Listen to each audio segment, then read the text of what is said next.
Price Lord.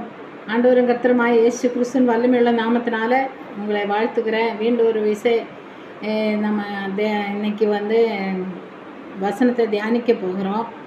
எல்லோரும் கர்த்தருக்குள்ளே சந்தோஷமாக இருக்குதுன்னு சொல்லி நான் கர்த்தரை விசுவாசிக்கிறேன்.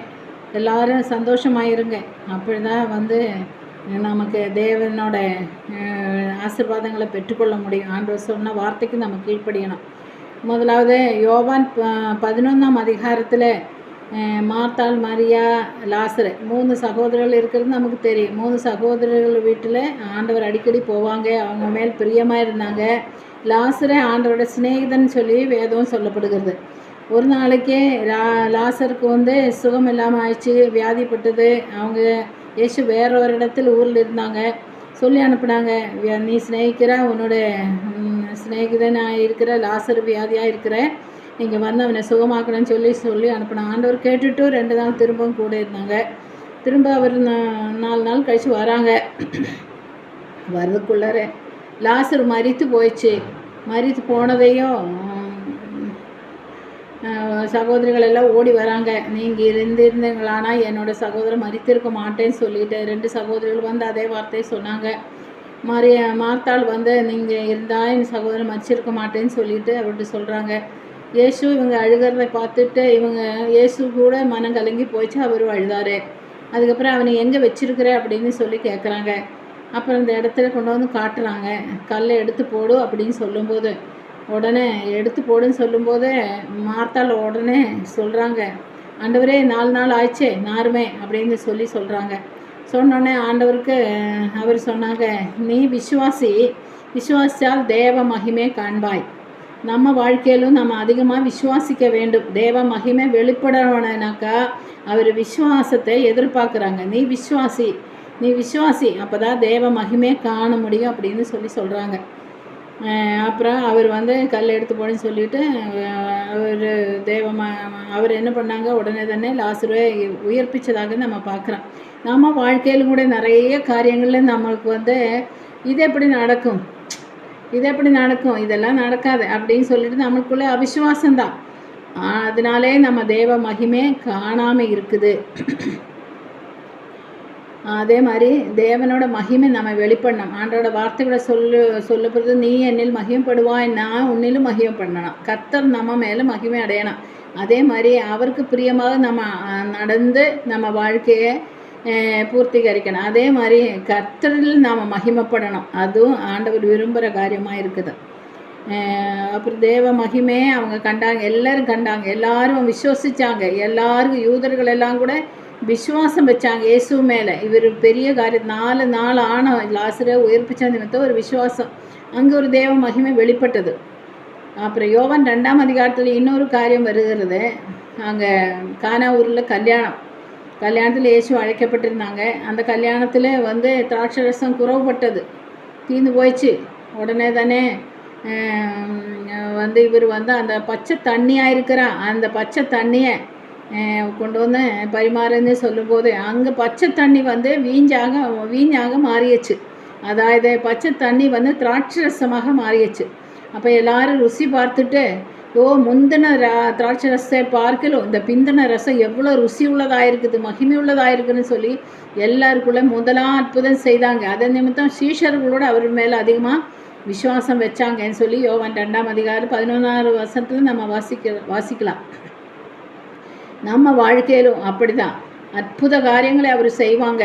நம்ம வாழ்க்கையில் சுவையற்ற வாழ்க்கை இருக்குதா, நம்மளுக்கு சமாதானம் இல்லாத வெறுப்பாக கசப்பாக சில காரியங்கள் இருக்குதா, அவர் முந்தின வாழ்க்கையை பார்க்கலும் பிந்தின வாழ்க்கை இயேசுவை விசுவாச பிறப்பாடு நம்மளுக்கு ஒரு வாழ்க்கை உண்டல்ல, விசுவாச பிறப்பாடு நடக்கிற காரியங்கள் எல்லாம் அதிக மேன்மை உள்ளதாக, அதிக மகிமை உள்ளதாக ஆண்டவர் மாற்றுவாங்க.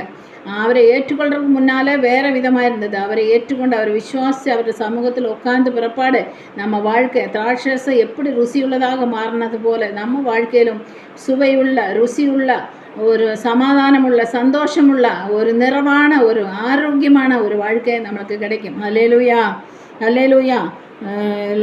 மரித்த லாசரை ஆண்டவர் உயிர்ப்பிச்சாங்க. அதுவும் மேன்மையான ஒரு காரியம். அப்புறம் யோவான் 17ஆம் அதிகாரத்து 22ஆவது வசனத்தில் இயேசு வந்து இயேசுனோட ஜெபந்தான் 17ஆம் அதிகாரம்ல இயேசுனோட ஜெபந்தான் யோவான் 17. அதில் அவர் பிதாவுக்கிட்ட ஜெபிக்கிறாங்க. நாம் ஒன்றா இருந்த போல பிதா குமாரன் பரிசுத்த ஆவியானவர் ஒன்றா இருந்தது போலவே இவர்கள் சீஷர்கள்கிட்ட கடைசி ஜெபம் அவர் மரிக்கிறதுக்கு முன்னால் இருக்கிற ஜெபங்கள் தான். அதை சீஷர்களை பார்த்து சீஷர்களுக்காக சொல்கிறாங்க, இவர்களும் ஒன்றா இருக்கும்படிக்க நீங்கள் எனக்கு கொடுத்த மகிமையை நான் இவங்களுக்கு கொடுக்குறேன். இவங்களும் ஒன்றாக இருக்கணும், ஒரு மனமாக இருக்கணும், ஐக்கியமாக இருக்கணும். தேவ மகிமை இருந்தால் தாங்க ஐக்கியமாக இருக்க முடியும். ஐக்கியம் கொடுக்குறேன் அப்படின்னு சொன்னாங்க. இவங்களும் ஒன்றா இருக்கும்படியாக எனக்கு கொடுத்த மகிமையை நான் இவங்களுக்கு கொடுக்குறேன் அப்படின்னு சொல்லி 17:22 யோவான் 17:22 நம்ம வாசிக்கலாம். அதே மாதிரி தேவ மகிமை எப்படியெல்லாம் வெளிப்படணும்னு இருக்குது பாருங்கள். அதே மாதிரி தேவ மகிமை எப்படியெல்லாம் வெளிப்படணும்னு இப்போ தியானிக்க போகிறோம். 2 கொரிந்தியர் 4:4 அதை சுவிசேஷத்தை தேவ சாயலாய் இருக்கிற கிறிஸ்துவின் மகிமை, சுவிசேஷத்தின் ஒளி, அது தேவ சாயலாக இருக்கிற கிறிஸ்துவனோட மகிமை சுவிசேஷ முகேந்திரமாக மற்றவங்களுக்கு நம்ம அறிவிக்கலாம். அப்போது தேவனோட மகிமை வெளிப்படும். தேவ மகிமை வெளிப்படுறதுக்கு அந்த கிறிஸ்துவின் சுவிசேஷம் ஒரு மகிமையான சுவிசேஷம், அதை மற்றவங்களுக்கு அறிவிக்கும்படியாக நம்மளை அப்போ என்னாச்சு, தினங்கள் மத்தியில் ரட்சிப்புண்டாகும். 2 தீமோத்தேயு 2:10 நம்ம வாசிக்கிறோம், ரட்சிப்புண்டாகும்னு வாசிக்கிறோம். அதே மாதிரி வேறொரு காரியம் நான் பார்க்கும்போது ஆவியானவர் முகேந்திரமாக மகிமைப்படும். தேவனுடைய ஆவியாக இருக்கிற மகிமையுள்ள ஆவியானவர் உங்கள் மேல் தங்கியிருப்பாங்க. சபையில் மகிமை பரிசுத்த ஆவியானவரோட மகிமை வெளிப்படுறது எப்படி? சபையில் நல்லா நம்ம ஜெபம் பண்ணும்போது தேவனுடைய ஆவியாக இருக்கிற பரிசுத்த ஆவியான நம்ம மேல் தங்கி இருக்கும்போதே அவருடைய மகிமை வெளிப்படும். அப்படியாக நாம் தேவ மகிமையை வெளிப்படுத்துகிறவங்களாக இருக்கணும். கடைசி காலத்தில் தேவன் மகிமைப்பட்டாங்க. பல காரியங்கள் அற்புதங்களை செய்த அந்த யூத ஜனங்கள் நடுவில் சீஷர்கள் நடுவில் எல்லாம் மகிமை அடைஞ்சாங்க. அதேபோல் இந்த காலத்திலும் தேவன் நமக்கு அவரோட மகிமையை கொடுத்துருக்காங்க, பரிசுத்த ஆவியானவரை கொடுத்துருக்காங்க, சுவிசேஷத்தை கொடுத்துருக்காங்க. எல்லா கிருபைகளும் அவர் கொடுத்துருக்கும் போது நாமளும் அவரோட மகிமையை நம்ம வெளிப்படுத்தணும், நாம் விசுவாசிக்கணும். அதுக்கு என்ன பண்ணணும்? அவரை அதிகமாக விசுவாசிக்கணும், நம்பணும், நம்பிக்கை தாங்கன்னு சொல்லி நீங்கள் ஜெபம் பண்ணணும். விசுவாசின் அளவை வர்த்திக்க பண்ணுவேன்னு சொல்லி சீஷர்கள் ஜெபிச்ச மாதிரி நாம் விசுவாசிக்கணும். விசுவாசிக்க முடியாத சூழ்நிலையில் காரியங்கள் இருக்கும், அதுக்கும் மீறி ஆண்டவரை விசுவாசிக்கும் போதே அவரோட மகிமை நம்மளுக்குள்ளே வெளிப்படுத்துவார்.